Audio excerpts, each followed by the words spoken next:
नमरेपछि अनि फाँसी लागेको जस्तो त्यो पनि हुन्छ ओपन छ जर पनि खाएर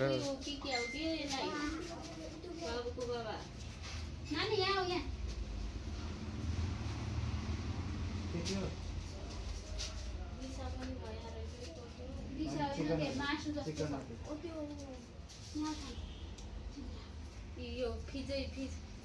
खै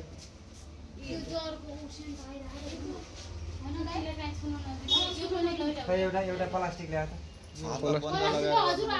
हातमा हात नलाउनु हात लगायो भने फेरि बस्यो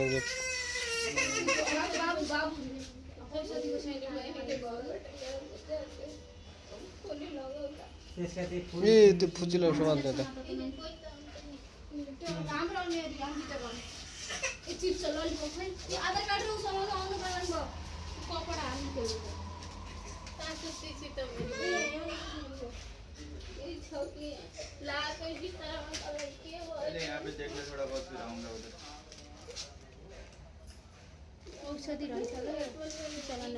यो में हो नहीं ठीक है मैं अभी आता हूँ उधर बात करेंगे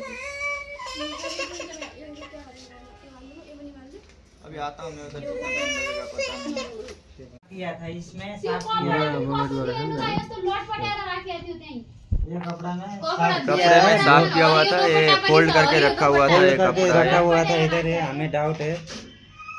इसका री में इन्वेस्टिगेशन होना चाहिए और ये दुपट्टा पनि छ इधर आजू बाजू का सीसीटीवी कैमरा फुटेज भी चेक होना चाहिए सर भनेर चाहिँ त्यो भन्नु पर्यो तर त्यहाँ सबै आउँछ भनेको त्यो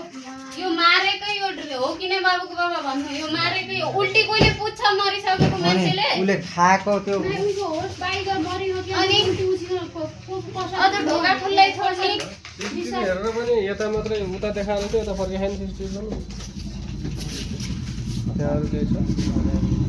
तर यो बाल्टी ओछ्याएर त म भन्नै सक्दिन बाल्टी होइन होइन बहिनी मरेकी होइन ट्युब कहाँ गयो ट्युबको खोज्छ त तिमीलाई न त हामीलाई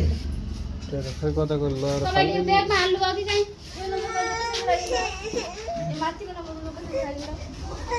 यो मारेकै हो यो सतेकै बाल्टी ओछ्याएर त बाल्टी भोपेर के भन्नु पर्छ बाल्टी त्यति अग्ली मान्छे हेर्नु त बाल्टी थापा के बाबु त त्यो बाल्टी माथि तेरा पुछै बसाउला त्यो मान्छेबाट त इन्भेस्टिगेसन गर भनेर बोलाउ त्यही जाने त्यो अहिले आउँछु भन्नु लाग्छ त्यही जाने तपाईँको हाइट लाउन त्यति पुग्दाखेरि पनि त्यति माथि पुगेछ त्यति माथि छ अनि हाइट छ के नानीको यो कोइले मारेकै